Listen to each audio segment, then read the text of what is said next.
Hi, magandang araw po ulit sa inyong lahat for our fourth reading of the day. Tingnan po natin sa bonus reading nyo kung ano po ang makikita natin sa bonus reading of the day today. Yan. No, kamusta po ang linggo nyo? I hope na kayo po ay naging masaya sa araw na ito. As I hope din po napanood nyo na po yung first, second, and third reading of the day bago po kayo tumalon sa ating fourth and bonus reading of the day. So, basahin na po natin kung ano po ang makikita natin. For the meantime, babalasahin ko lang muna po at tayo po ay mamimili ng 20 cards, no? Basahin lang po natin.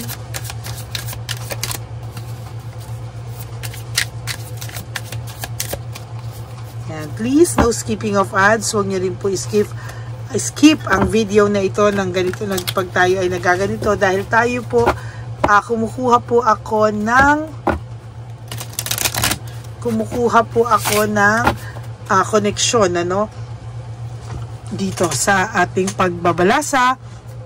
Nilaramdam ko po yung energy ng mga manunood sa akin, sa totoo lang po, no? Yan, kaya wag po kayong malulungkot, no? Kailangan po basahin niyo po maigi kung ano, panoorin niyo po maigi, no skipping of ads, at talaga pong sinasabi ko sa inyo, lahat po yan ay magiging yan, yung ating pong kandila ayaw magbukas. Panoorin niyo po maigi at tayo po talaga ay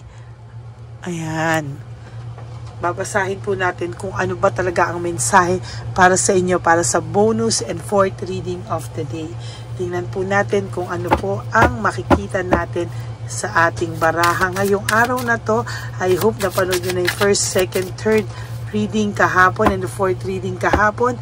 And of course, yung first, second, and third reading po kanina. Kaka-upload ko lang din po kanina yung ating third reading of the day, but I hope na napanood nyo na po yung second and third reading of the day today. So, pipili na po tayo ng 20 cards para masimulan na po natin ang ating pagbabasa. Okay, so 1, 2, 3, 4, 5, 6, 7, 8, 9, and 10.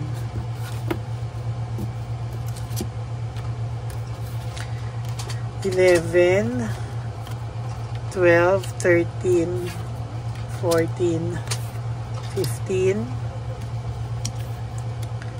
16, 17,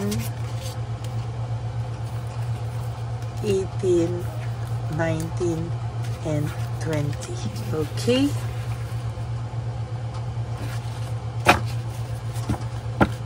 Tabilang muna po natin to at simulan na po natin. Okay, sa mga panahon pong ito, siya po ay nakakaramdam ng matinding financial struggles or pagkalubog ng kanyang mga kung ito po ay may negosyo or kung ito po ay may pinagkakakitaan, sasabihin ko po sa inyo na ang taong pong ito ay nakakaramdam ng pagkalugi, pagkabagsak, or kung ito man po ay may trabaho, pati po sa trabaho niya hindi din po siya okay, no? Nag-iisip po ito at talagang hindi niya po alam ang kanyang gagawin, ano? As a matter of fact, itong tao pong ito ay nakakaramdam ng matinding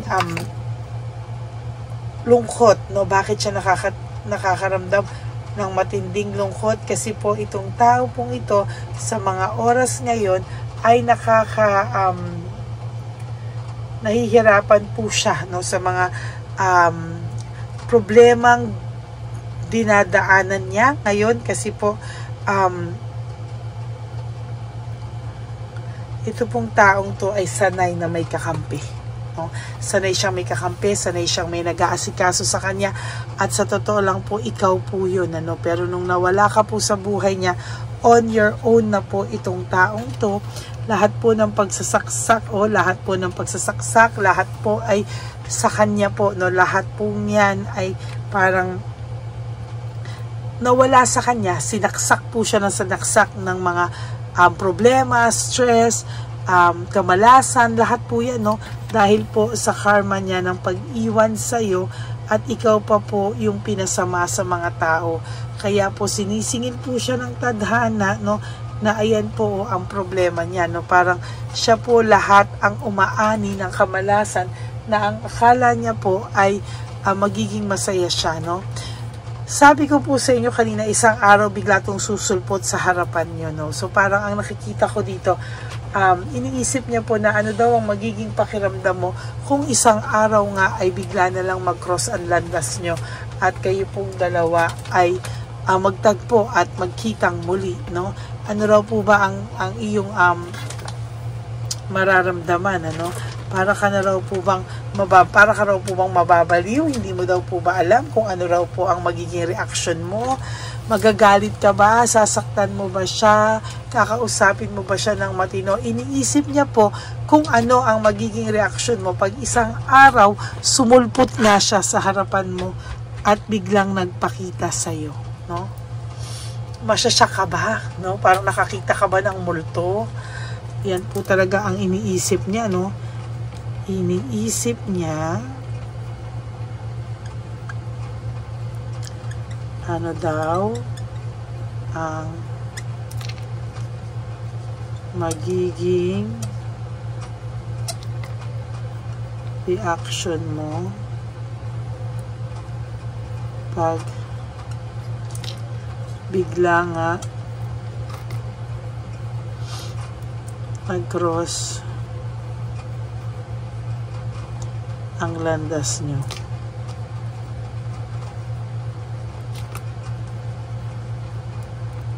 Yan po ang tumatakbo sa isipan niya talaga, no? Iniisip niya po talaga kung ano daw ang magiging reaction mo pag bigla na lang pong nag-cross yung landas nyo, at bigla ka na lang parang ano daw magiging reaction mo? Para ka raw bang biglang na-shock? Para ka ba raw iiwas ka daw ba? Hindi niya po alam, no? Talagang iniisip niya po yan talaga, no? Kahit po anong ginagawa niya, wala siyang motivation, lack of passion, parang wala po siyang gana, tinatamad siya, at isip lang po siya sa'yo ng isip, no? Kung ano daw po ba ang gagawin mo kung sakali nga na bigla siyang sumulpot at mag-cross ang landas nyo, no? Very dissatisfied po siya sa buhay niya ngayon, kaya talagang ang tao po nito, iniisip niya po talaga sa huli kayo pa, kasi parang lahat po ay matatanggap niya, pero hindi niya po matatanggap pag siya na ang pinagpalit mo, no? Talaga pong itong taong to, sa ayaw at sa gusto niya, no, makakaramdam siya ng pagkaselos, makakaramdam siya ng pain, no, pag nabalitaan niya po na masaya ka na sa buhay mo, no? Magkakaroon po to ng panic attack, no? Magpa-panic attack po ito, at sa totoo lang po, iisipin niya po talaga na hindi po madali, no, para sa kanya ang ipagpaliban, no? Yung gusto niya na po talaga sana pumunta sa iyo, sumulpot sa iyo, pero natatakot po siya sa magiging reaction mo, at natatakot din po siya sa rejection. Kasi nga po, itong tao pong ito ay may katigasan, or mataas talaga ang pride. So ayaw niya po, no, at talagang ina-isolate niya pa as much as possible, iniiwas niya pa yung sarili niya as much as possible. Ayaw niya pa pong magparamdam, magpakita, etc., no? Kasi natatakot po siya ano daw ang magiging reaction mo, no? There is weakness and manipulation, na manipula raw po niya lahat, no? Parang hindi niya kinaya, no? Parang yung kanyang lakas ay pagka naiisip niya na magpapakita na siya sa iyo, ay umuurong po talaga ang lahat ng pwedeng umurong dito, no? yung kanyang dila uurong, baka hindi ito makapagsalita, no? Pero mayabang pa rin ang muka, ganyan, ano? Or baka pag nakita ka naman daw niya, masaktan ka daw niya ulit. Bakit? Kasi hindi niya po kakayaning lumapit sa'yo, kaya baka daw masaktan ka lang niya ulit, kasi dahil sa takot niya, magiging defensive siya, at yan po yung kanyang mararamdaman, ano? Natatakot po ang taong ito na magkaroon kayo ng magkaroon ka ng new beginnings at i-end mo yung sa inyo totally, no? Ang taong ito po ay natatakot na magkaroon ka ng endings with your current, yan siya, no? And magkaroon ka po ng masayang buhay at masayang pagsisimula ng buhay na hindi na siya ang kasama mo. Ina-isolate niya po ang sarili niya, no? Ayaw niya pong makaramdam na siya ay may matinding, ayaw niya pong maramdaman talaga ng mga tao na po siya po ay may matinding pinagdadaanan sa mga oras na to. Ayaw niya pong iparamdam sa iyo na talaga pong siya, o ipakita sa iyo o makarating man sa iyo, ayaw niya pong mangyari yon, na makita mo, makarating sa iyo na siya ay parang haggard, tumanda, parang wala na siyang para na po siyang iiyak, no, sa mga nangyari sa buhay niya, na parang ngayon lang sa kanya nagsisingkin lahat, no, na parang hindi niya po alam kung ano po ang kanyang gagawin, no, para po siyang nahihiyang humarap, o talagang ayaw niya pong humarap hanggang hindi ka po niya nasisigurado na tatanggapin mo siya, o hindi niya sigurado na hindi siya mapapahiya sa iyo pag nagkita kayo, no? Meron talaga po itong struggles, no, when it comes to financial, may financial struggles talaga to, at kailangan po nito ng tulong, no? There will come a time na itong taong to ay hihingi sa iyo ng tulong, no?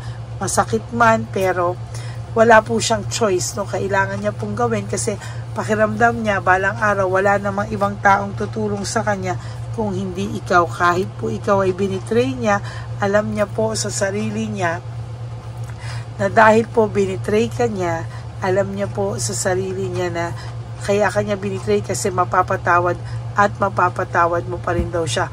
For whatever reason man yan, siya daw po ay mapapatawad at mapapatawad mo pa, no? Siya po ay nakakaramdam at times, hindi siya nakakatulog, para po siyang aligaga lagi. Why?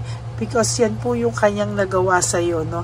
Hindi niya po maisip, sukat akalain na magagawa niya yan sa iyo, at talagang na-anxiety siya sa gabi, umiiyak to sa gabi minsan, or parang nanghihinayang siya, o parang nagsisisi siya na hindi niya maintindihan at hindi niya po maamin sa sarili niya, no? There is this wheel of fortune, ano? Ang tao pong ito ay nakakaramdam ng matinding stagnant, or na-stuck po siya.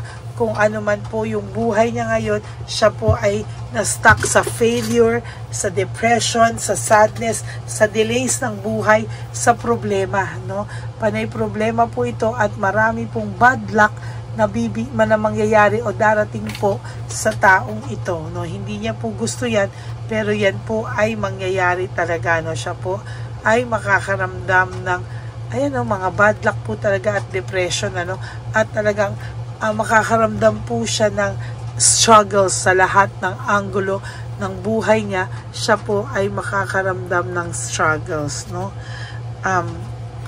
Kahit ano pong gawin ng taong ito, siya po ay hindi makakaahon agad-agad, at talagang kakailanganin niya po ng tulong, dahil kahit mayabang po ito, ay tao pa rin naman po ito, at talagang hindi niya po maaamin na namimiss niya po ang iyong pagiging matulungin, maasikaso, mapagmahal. Ikaw at ikaw po ang naiisip ng taong ito.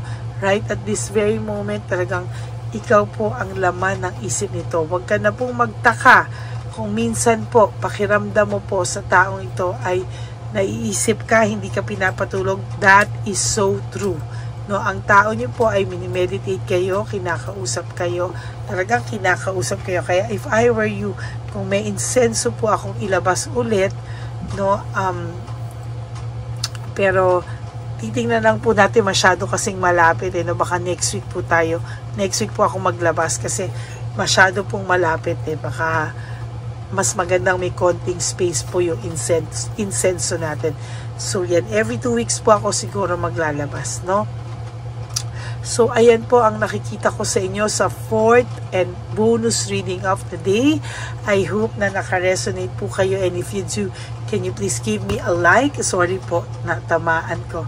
Can you give me a like and comment down below, and please click the bell button para alam nyo po ang ating mga latest uploads. Hindi na po kayo mahirapan maghanap. Lalo na po, nilagyan ko na po siya ng 1, 2, 3. And kung may bonus reading po tayo like ngayon, lalagyan ko rin po ng 4th reading of the day at ang title natin. Okay, so yan po yan, ano. And for those of you who would like to have a private reading with me, you can message me po at Ladyly Elena, that's Ladyly Elena. Nasa dulo po yan ng ating video. Diyan nyo lang po ako makokontak. That is my only official and legit FB account. Yan. Maraming salamat po sa inyong lahat. And alam nyo po, no, yung atin pong scammer na Lady Elena ay nilabas ko rin po ang pangalan. Pero parang peki din po yung ginagamit niya, no? At nilabas ko po lahat siya ng details. So sana po pakireport na lang po yung mismong page and messenger ng Lady Elena na fake account, no? At siguraduhin niyo po na hindi po kayo maluloko ng mga ganitong klaseng tao. Okay? Ayan po, that's it, no? Maraming salamat po sa inyong lahat, and sa aking mga ever faithful, loyal, and solid na Lady Elena family. I love you all from the bottom of my heart. Mahal na mahal ko po kayong lahat, at sana po wag kayong magsasawang makinig sa akin, dahil ako po kahit nasang lupalop ako ng daigdig, ako po ay magbibigay sa inyo ng message of the day. Ayan, and please, no skipping of ads. Maraming salamat po sa inyo lahat na aking mga Lady Elena family. Thank you for not skipping ads. Tulong nyo na po yan sa ating channel para mas marami po tayong mabigyan ng tulong na matatanda ng street elderly natin, ano. Kaya wag po kayong mag-aalala. Okay? At maraming salamat po sa lahat ng yan, lahat po ng tulong nyo. Ako po ay tumataba ang puso, no, sa kasiyahan sa inyo pong lahat. Maraming salamat po. At ang lagi ko pong payo sa inyo is just to live one day at a time. You do 3 things that will make you happy for the day. Enjoy your life, no? Be grateful. Dahil tayo po ay nagising pa at healthy pa, and always prioritize yourself. Mahalin niyo po ang sarili niyo. Tayo po ang may obligasyon at responsibilidad na mahalin ang ating mga sarili. Okay? And also, you have to realize that life is so short. Don't make it shorter by stressing yourself from all the pains and heartaches na binigay sa inyo ng kahapon. Just surrender everything to the divine universe and just let go and let God write your life and love story. I will be back for another set of reading po tomorrow. For the meantime, enjoyin nyo po na po itong aking 1st, 2nd, 3rd, and 4th reading of the day bago po kayo lumagtaw sa ating 1st reading po tomorrow. Okay? God bless you po, and I love you all from the bottom of my heart. Bye! Hey, update po, may nagpanggap pong subscriber natin, ano, na siya po ay magpapahula sa fake na Lady Elena, kaya ayan, hinihingan po siya ng $80, at ang cell po niya ay nabigay at nakuha. Ang pangalan niya po sa cell ay Julian Albert, no? Siya po ay may cell account din, kaya mag-iingat po kayo. Ayan po, no, kung sino man po yung scammer na Julian Albert na yan, no, iinsensuhan po natin yan para siya po ay makonsensya. Kung wala man po siyang konsensya, at least po bumalik sa kanya lahat po ng kanyang ginagawa, at maling-mali po yan, ano. Basahin niyo po lahat yan, makikita niyo po, ayan po ang cell number niya at Julian Albert na yan, ano, para po talagang mai-report din po natin yan na siya ay gumagamit ng cell account na Julian Albert. Mag-ingat po kayo. Ayan po yung number niya. Ayan po yung pangalan niya. Huwag po kayong magpauto. Nakita nyo naman po, no, napakalayo po ng pangalan ko sa pangalan ng pinagsisendan nyo po ng account o ng pera. Kaya mag-ingat po kayo at beware sa scammer na to. At talagang ayan po, pinost ko po ang kanyang pangalan dito para maging babala po sa inyong lahat. Maraming salamat po. At mag-ingat po kayo, pakireport po ang page na yan, ang messenger niya na Lady Elena. Maraming salamat po and God bless you all. Ayan, sa susunod po makikita niyo yung account niya na ire-report niyo.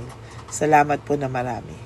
Magandang gabi po ulit sa inyong lahat. Ako po ay muling nagpapaalala sa inyo na mayroon pong lumalabas sa FB at Messenger account na fake account po, no, nang hihingi po ng $25 through PayPal at hindi po yan totoo. Huwag po kayong maniwala dyan. At pag sinabi mo po na gusto ko pong marinig ang boses nyo or makita kayo, ang sasabihin po ay magbibigay kami ng link. Buksan mo yan at pagkatapos ay makikita mo ako. Huwag po kayong maniniwala dahil yan po ay hindi totoo. Yan po ay isang malaking scam na pag binuksan nyo po ay mahahack po lahat sa inyo. Mahahack po ang inyong mga personal details. Lahat ay mahahack. Ako po ay nalulungkot na ito po ay nangyari. Ngunit sa talagang may mga tao pong masasama at may mga tao po talagang hindi makatiis na hindi gumawa ng masama sa ibang tao. Pero maging aware po sana kayo, tulungan nyo po ako, i-report po natin yung fake na yan at sa FB para siya po ay mawala na at wala na po siyang mabiktima pa, no? Nandyan po lahat ng details at maraming salamat po sa inyong lahat. Maraming salamat po sa inyong lahat at mag-iingat po kayo.